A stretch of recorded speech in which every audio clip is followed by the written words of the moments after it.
We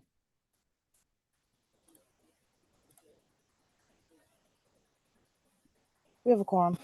Thank you so much. Thank you so much. First of all, good morning, everyone. Good morning. It's good to see everybody this morning on this beautiful Wednesday morning.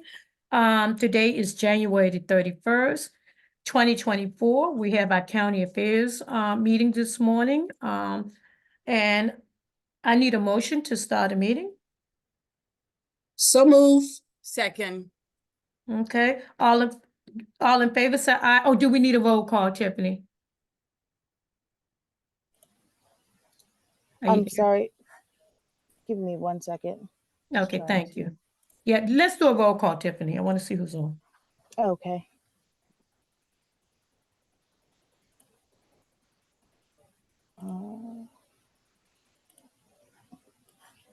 I'm sorry, this morning I'm a little all over the place. Okay, no problem.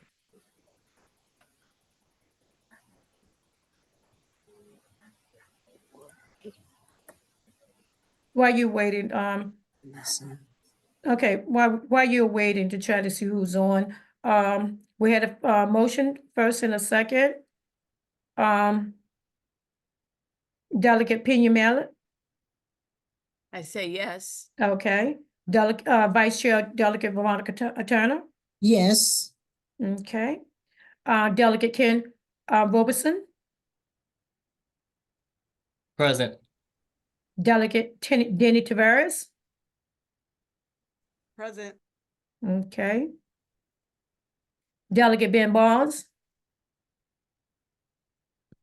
absent.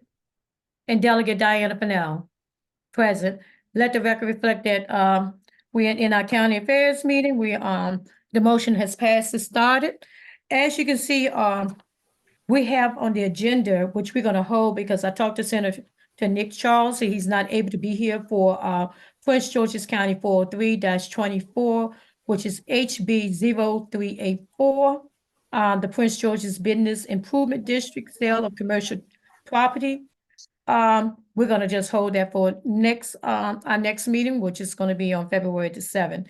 So we're gonna move on. Tiffany, I need you to read, if you can read the summary of Prince George's County 46-24 HB 0398, Prince George's County, sale and use of tax on telecommunication service, use of revenue, county executive. So can you read the summary? Thank you, Tiffany. Someone needs to mute themselves because you could hear stuff. Who's not muted? Who's not muted? Thank you so much, Chair Pena Mallett. Who's not muted? If you can mute yourself and have the attorney to use the summary, I really appreciate it. Thank you so much. No problem. Good morning, everyone. So the summary for PG 40624 is the bill would authorize the county to use proceeds from telecommunication tax revenue to meet the county's maintenance of effort funding requirements for the public school system. Under existing law, the county is required to impose a sale and use tax on certain telecommunication services in the county at a rate of at least 5%. The revenue would be used for specified expenditures of the county's public school system. The law also requires the proceeds not to supplement any state aid or county funds provided to the school system. Each year, county governments, including Baltimore City, are required to appropriate funds to their local boards of education equivalent to the greater of the maintenance effort requirement or the local share of amount of all wealth equalized formulas. The per pupil maintenance of effort amount is based on the greater of the prior year full-time equivalent enrollment and 3-year moving average of the full-time equivalent enrollment. The local share amount equals the local share of various education funding formulas and programs, the foundation formula, compensatory education, English language learner, special education, comparable wage index, full day pre-K, college and career ready transitional supplemental instruction, and career ladder grant programs. The maintenance of effort represents the minimal amount of local funding that must be provided for local school systems. It's a floor and not a ceiling. Thank you, Tiffany. I appreciate it. Okay. Do we have anyone, before we even go into an entertained motion, do we have anybody from the county executive office here? Because I know that the committee really wants to ask questions on subcommittee. Is Ron Young, are you on? Thank you, Chair Fennell. Yes, I'm on, and I also have Chief Administrative Officer Tara Jackson on as well. Yes, I'm Thank you on. so much. Okay, great. So, committee, I know that, subcommittee, I know that there was questions that wanted to be asked of the county executive office and also of the, school, Prince George's County School. So we do have Ron Young for any all questions, but Ron, please go ahead and talk about in reference to, we talk about allocating, reallocating money and funds in reference to, making sure and just moving funds and not increasing the tax to be able to help pay for the blueprint. So can you go into that more detail in reference to, because I do believe some of the questions that was asked is, once we move the money, but where's the money coming from? Where is it coming from? I mean, are we going to be, is we going to be taken away from any programs that's already been earmarked? Can you go ahead and talk about that? Thank you. Thank you, Madam Chair. And I'll briefly kick it off, and then we'll send it to CAO Tara Jackson, who can talk through the specifics and hopefully address a lot of the questions of the committee and the members. But did want to thank you, and I know we've talked extensively about these bills, that these are not tax increase bills. These are about how we handle and fund both our functioning of government, all of the agencies and departments that we're responsible for, in addition to our schools, and being supportive of the really aspirational and significant plan of the blueprint for Maryland's future, and making sure that our school systems, we can have a world-class education while still being able to fund the other portions of our government. And so this is not a tax increase bill. We are simply saying that these taxes were on the books before we had the blueprint formula. And the blueprint is how we exceed maintenance of effort for our schools. It's how we invest. And the blueprint funding will continue to increase, both from allocations from the state and the local level as well. And so it's time, as we are investing in blueprint, for us to begin to update some of the other ways that we fund and pay for education, as we're dealing with a large $171 million deficit. We are not coming back to the state at this moment to kind of rehash the fundamental and principles of blueprint. It is finding ways for the county to have budget flexibility to meet the needs of the blueprint while still also meeting the other needs of government. And so with that, I'll turn it over to Tara Jackson, who can talk through the specific of the bill and the conversations that we're having here at the local level as well. Thank you. Thank you, Ron. Go ahead. Thank you, Madam Chair. For the record, Tara Jackson, Chief Administrative Officer for Prince George's County. I do hope you can hear me well. A lot has happened over the last several weeks, and I think it's important for me to take some time to put it all in context for this committee. Several months ago, actually last year at some point, when we began to prepare for FY25, the budget that we are seeking to, that we're making preparations for, we looked at our revenues and our expenditures, and we frankly discovered that we had quite a bit of an issue. Don't have to tell you all that there's a decrease in tax and recordation due to inflation, certainly an inability to realize all of our growth in value. For property tax, there has been certainly growth in property tax, but we have the inability, as you all are aware, to realize all of that growth. The COVID cliff that we hear everybody talking about, money going away that we've used to take care of critical projects in the county, stormwater, violent crime reduction initiatives, health initiatives, the expected decrease in disparity grant from the state. That's a big one. And the loss of Medicaid money that we were receiving during the last several years, approximately about $16 million. So we looked at the revenues and our expenditures. expenditures, increase in costs for employees. These days, it takes more to recruit, more to retain, specifically with police, fire, engineers, nurses, lawyers. We're trying to cover the gap created by reduced transportation dollars, reduced WMATA service. WMATA has, as you know, told us they've got a $750 million gap, and they're going to have to reduce services. And so we have to be able to provide for our residents in light of those reductions. Necessary investment in key economic development projects, the climate action expectations, electrifying our fleet, installing solar, planting trees, repairing our roads and sidewalks. I could go on and on and on. But I just really wanted to set the stage for you. This is our reality that we're facing. And of course, that includes the rapidly increasing Blueprint obligations. This year, our Blueprint obligation rose 30 million, and the state's obligation to our local school board rose 60 million. I say all this to say that we looked at the state of our finances, and we knew that we had to do something about this. And again, it's important to say this was last year. And we knew that to do something, what we couldn't do is pull $100 million out of reserves and suffer the consequences there. Last year, our rating agencies told us, look, you used reserves, but we can't have you use that same amount of reserves in this coming year. We certainly don't want to risk our coveted AAA bond rating. So what are we doing? We're freezing positions in about a month. And we've asked most of our agencies to submit budgets that reflect a cut. And though I can't really talk about the specifics of the labor negotiations that we're in, what happens here with this legislation will absolutely impact what happens in terms of our negotiations.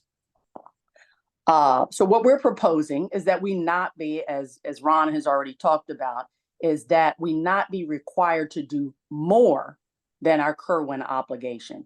And in fact, I don't know of any other jurisdiction that is required to do more. I had an opportunity this past summer to give a presentation at MACo. And the essence of that presentation was that we believe, certainly the county executive, we believe in the tenets of Blueprint. We believe we're supportive of those tenets. We want our children to have more resources, better resources. But we're concerned. We were concerned about the affordability of Blueprint. And it's a challenge. And it's a challenge that most of our neighbors are not facing in the same way.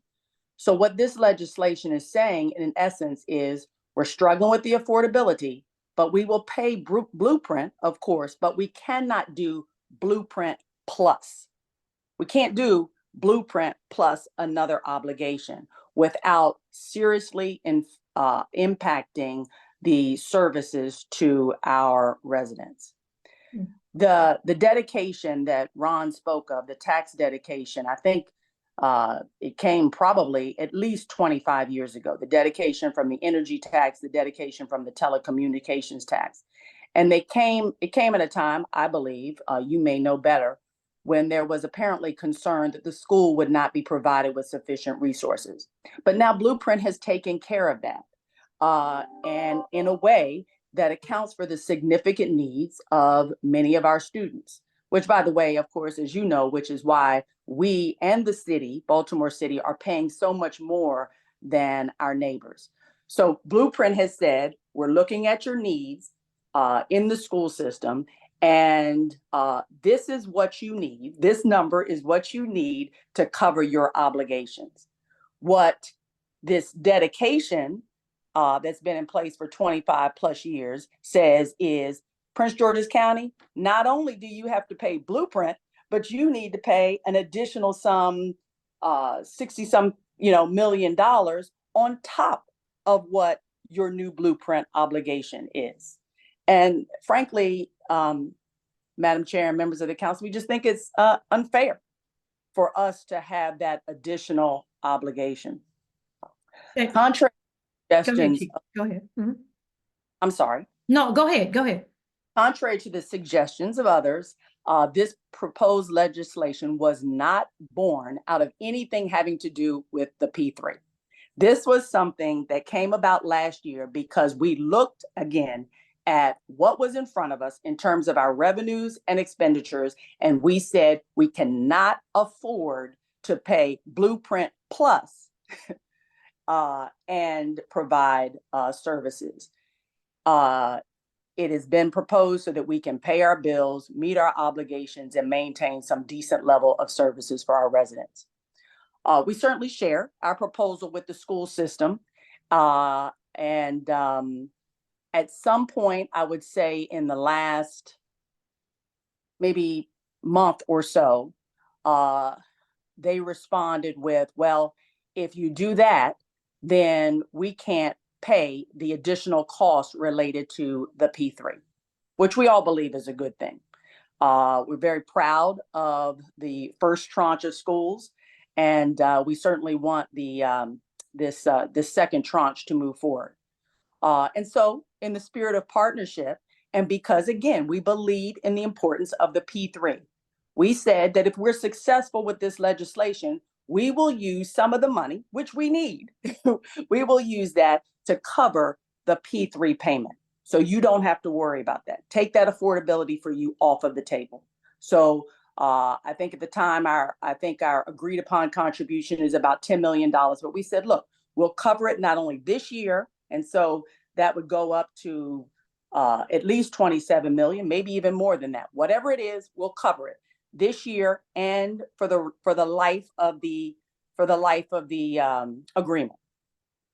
And that's how we are where we are. Our understanding was that the school system was okay with that, and I think we have heard different recently. Okay.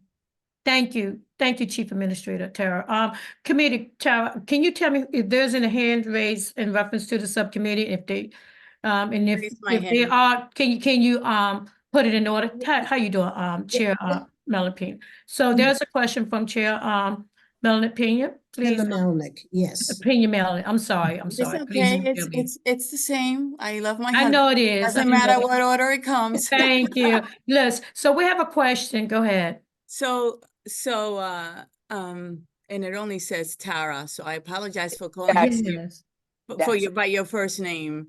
I understand what you're saying, right? Because it's a big responsibility on the counties, right? And these are tough times. The state itself, we're facing a very difficult time with our budget and all our responsibilities. However, the letter from the superintendent's office, as I got it last night, gave me pause and made my sleep difficult last night, right? As we knew we had this meeting today. Particularly the language that was used about having catastrophic, right? That's a really strong word, right? When we look it up in the dictionary, impact on our school system. So have you seen the letter, and and I have a question for him, and I'm glad that he's on I think it says superintendent on the call, because I like him to address it. My question will be, what would not get funded, right? Because that's what he's implying in the letter. If we now were to, vote for this bill and approve it, what is it that will not get funded, right? And as I vote, and to be clear, anyone that knows me knows that I like all my facts, and it's not personal, it is strictly on the facts. What is it that will not get funded, so that we have all the information needed before we take this vote? And Delegate, is that question? If you're able to address it, if not, I'll ask him, because I want to know, okay, it's going to be catastrophic. Tell me what will not get funded, what schools will be hurt, what programs will be cut, right? And especially when he says that currently the money that you're discussing are accounted for in FY24 proposed budget. So I would like to know what it's not going to get funded, right? And if the money is accounted and is there, then why are we doing this? Yes. So what I will say, and then I do think it's more appropriate for the superintendent to speak to the specifics. But what I will say is Blueprint has given, through Blueprint, the school system gets $60 more million from the state this year. And from the county, $30 million more. So a total of $90 million more from the state and the county. We are all, as you just stated, we're all in a situation where we are having to prioritize our budgets. We could send a letter out too saying there'll be catastrophic cuts to our budget, because there will be, and we have to make priority decisions. So I think it's no different from what you're experiencing on the state level, what we are experiencing, and I'm sure the school. That's the nature of a budget. They're going to have to make some decisions about what they cut, what they don't cut, what is fat in their budget, what is not. So I just wanted to say that I don't know the specifics of what it is that they might be proposing to cut, so they would have to speak to that. But I can tell you, at some point they said this is an acceptable solution, and they changed for some reason. And I can also tell you that it wasn't because they received any new information from us. They've had the numbers from the beginning. And but that's all I can tell you as it relates to the specifics. Thank you, Chief. Thank you, Chief Administrator Tarver. Now we have the Chairman, superintendent. Yes, you want to. May I ask a question of the And superintendent? that's why I wanted to call on, Thank thank you. you, Madam Chair. I wanted to call on the superintendent House. Okay, go ahead, Superintendent. Good morning. Welcome, Kevin. good morning, welcome again to both. Go. Thank you very much for the opportunity. And if there's some background noise, I apologize. I think, everything that Tara indicated is correct. And I do have my Chief Financial Officer on the Zoom call with me. I want her to provide some impact information. You all may be aware that I have not taken a position on this particular bill. And although we do have some board members that have taken a position to oppose, Tara said something that I think is extremely important, and that's working in lock and step with the county. And we've tried to do so. We know that this is a very difficult time, and we are, willing to do our part as well in terms of some of the difficult decisions that have to be made ahead. But I'd like to invite Lisa Howell, my Chief Financial Officer, to share some impact at this particular time in reference to what this would mean for us. Again, as superintendent, I'm not opposing this particular bill, but I at least want to share what the impact is and some of the information and insights that we learned just this past Monday that gave us pause in terms of why the impact is changing, and the impact for us is what's changed, not information, like she indicated. Lisa, do you mind sharing? Yeah. First of good all, morning, welcome, everyone. Lisa. First of all, welcome, Lisa. Thank you. Thank you Is too. everyone able to hear me okay? Yeah. Great, thank you. Thank you, Superintendent House. So just wanted to provide a little bit of background with regards to the blueprint and how it's being funded for the school system. As was indicated, there's a funding formula that requires the school systems to be funded at the greater of maintenance of effort, or MOE.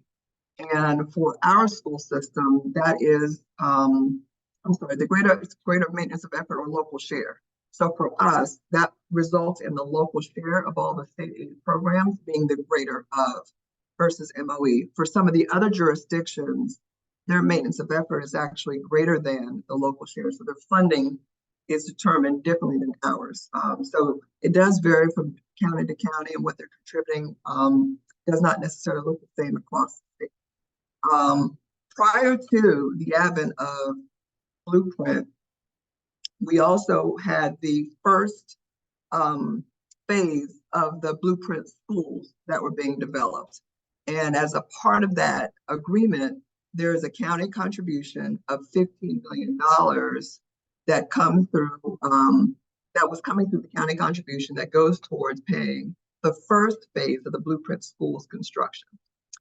With the introduction of Blueprint and that funding formula, we did not receive any additional funding to allow for the funding of the Blueprint program, as well as the first phase of the Blueprint schools.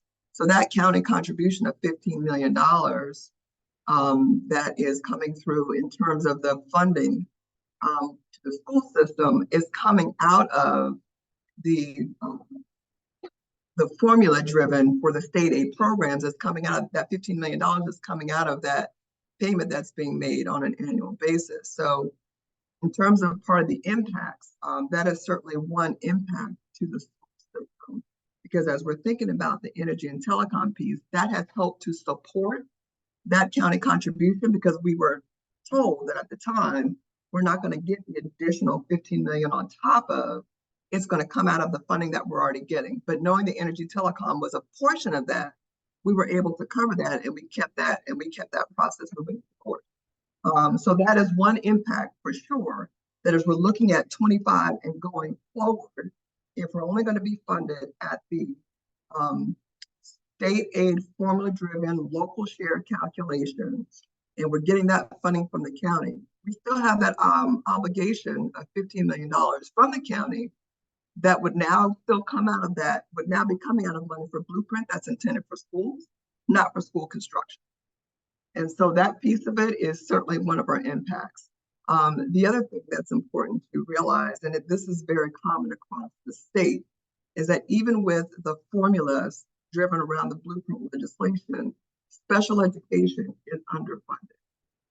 The cost that we spend for educating our students with disabilities is not fully funded by the Blueprint program, the state and the county contribution.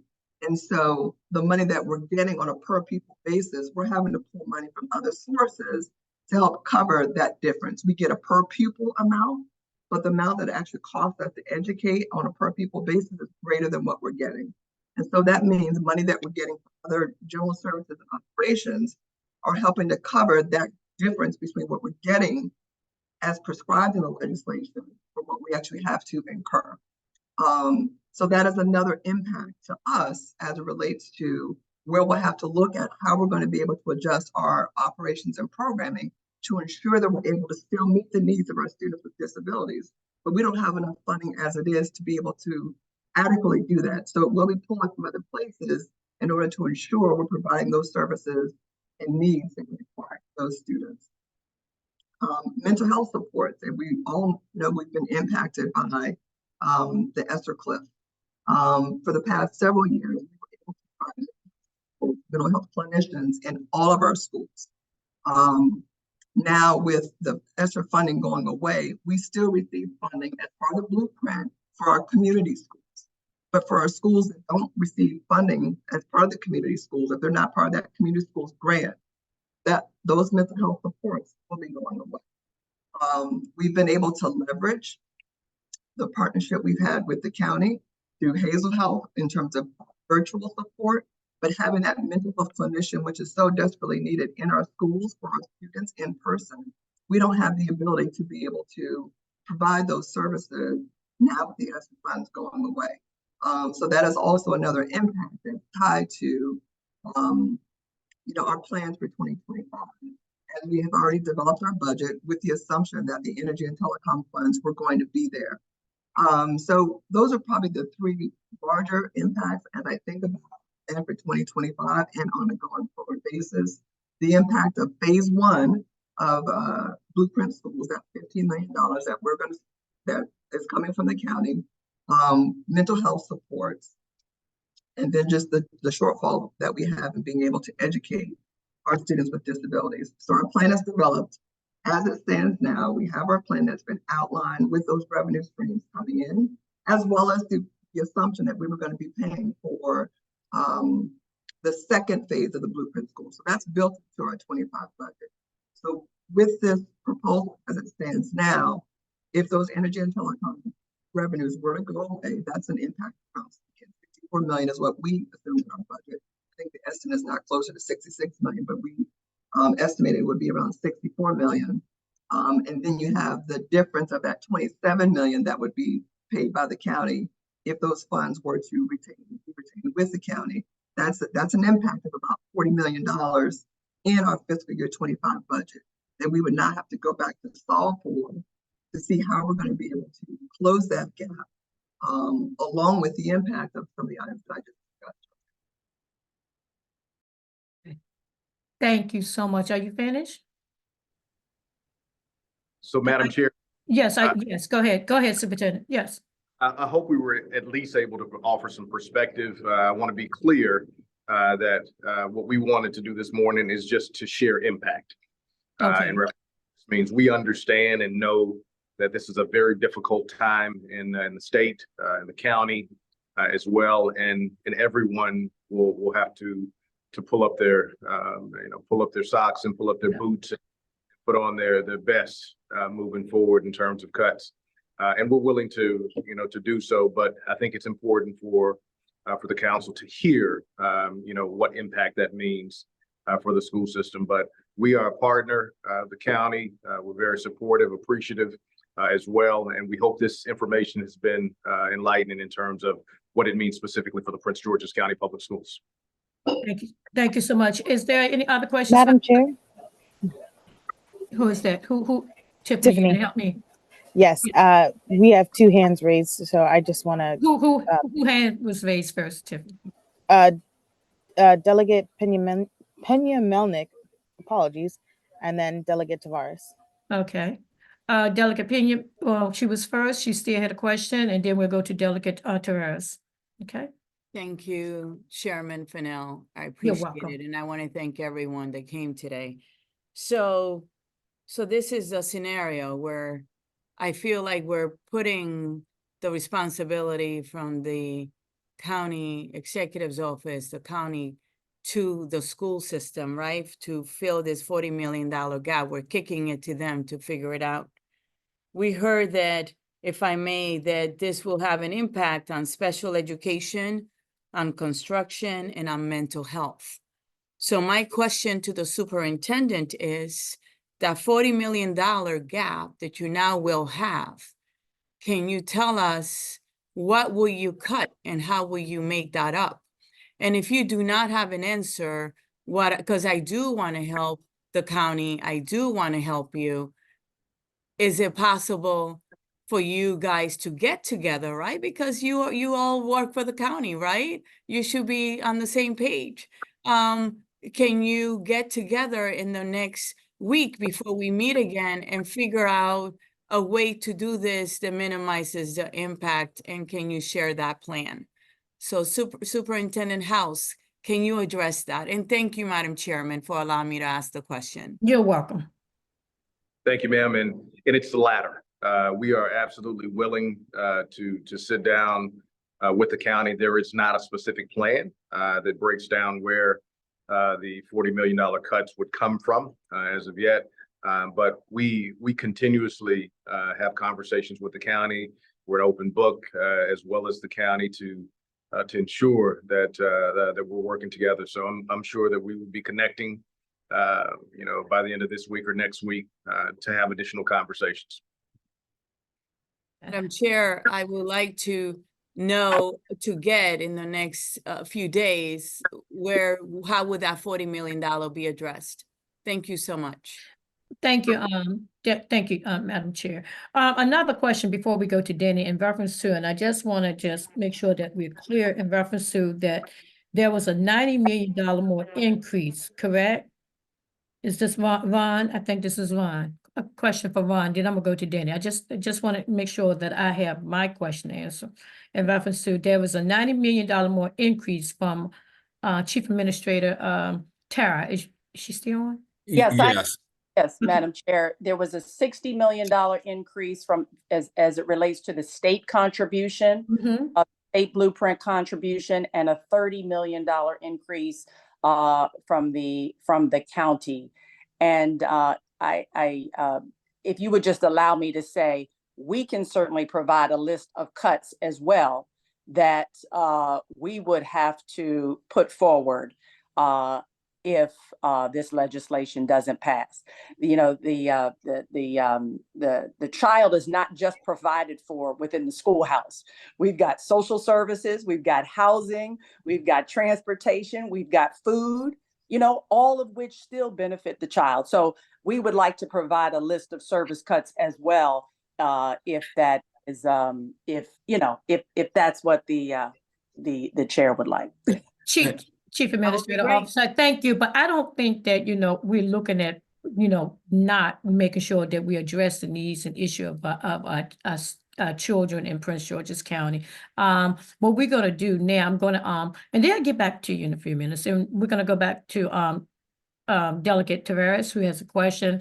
And I don't think that you see that of this subcommittee. I think that we want to address the needs and issue of our Prince George's County school system. And we want to, of our Prince George's County children. And we want to just make sure that we dot our I's and cross our T's. I think that, this is a good conversation. This is a good movement somewhere. Then, Delegate Tavares? Thank you. Thank you, everybody. Good morning. So based on the conversation we had with Chair Ivy last Friday, and we all know this, I mean, 60% of our budget comes from the county budget goes towards education.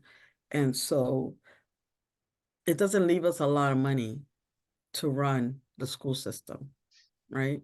So when there's a lot, and you know how intimately at least 4 of us on this delegation know the budget very, very well. We know that at least, and that's a good thing, right? Right? I do believe that you can see that if we're dedicating anywhere from 60 to 100 million in telecommunications and energy taxes, and we're dedicating that to the schools, that means that the rest of the budget, we're still taking 60% off of it to still go to the school system. So there will be a gap there of the services rendered to the rest of the county.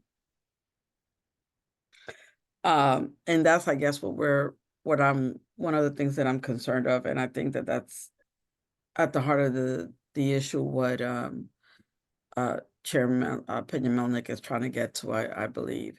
But I wanted to ask another question. The first tranche of P3 and the second tranche of P3 are funded differently out of the county. The fact is that this time around, the second tranche is being paid for by operation funds. And if we can change that, that is money that instead of being put to capital expenses is actually being put to programming.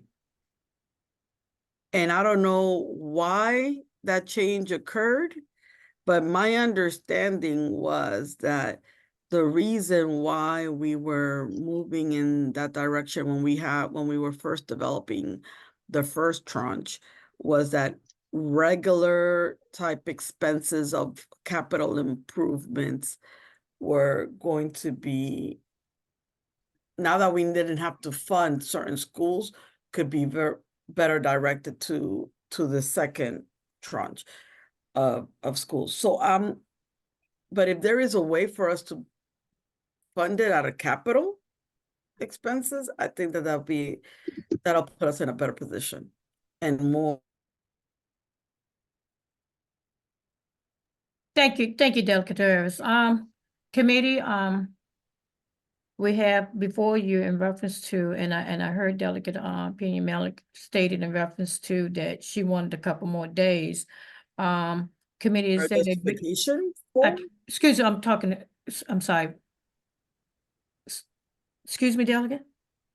Yeah, is there a justification for?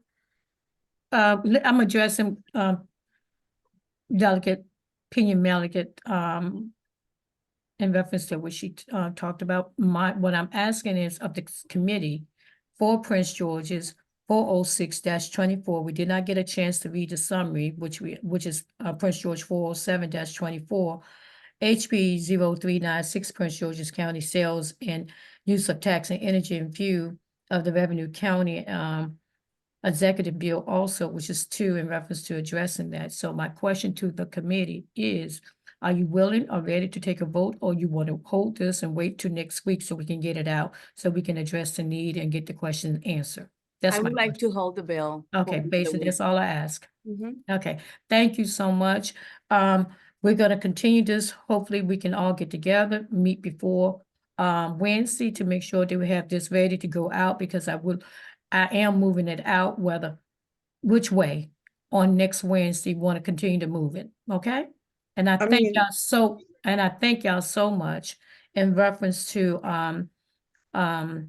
Chief Administrative Officer being on, Tara, and then also Ron Young, who's the attorney for the Prince George's County County Executive, also Superintendent House, who's here, and also his person who came. I'm sorry, what was her name again? I want to make sure that I say it right. Lisa Howell.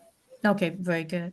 So I want to make sure that we're here back next Wednesday, and hopefully to make sure that we move this bill either way around. So let's all talk and continue to get this together, because we need to address and make sure that we pay for this blueprint.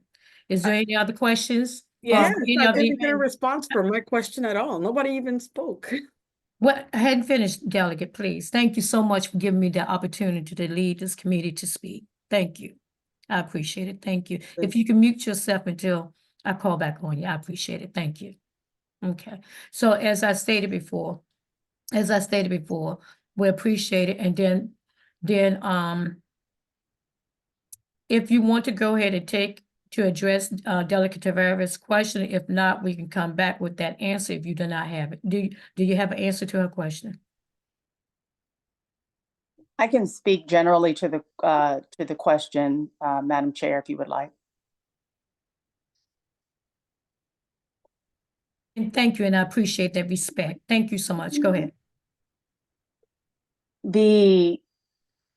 I think even the school's experts, oh my goodness, and it looks like my battery is dying. Let me say this quickly. I think all financial experts would say that it is not wise to pay debt with debt.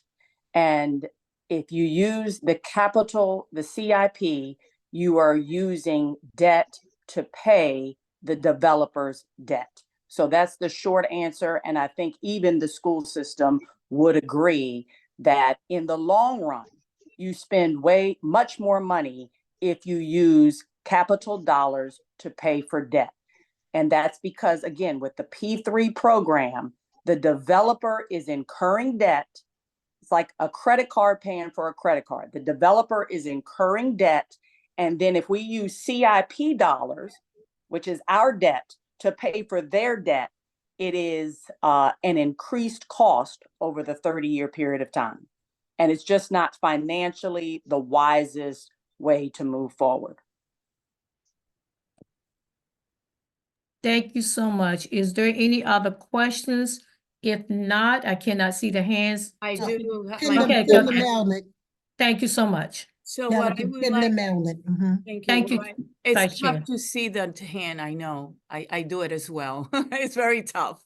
Thank you for your patience. I really appreciate your leadership, Chairman Fennell, and everyone that came. What I would like to do to encourage Ms. Tara and Superintendent House, who I have not met. This is my first time seeing you.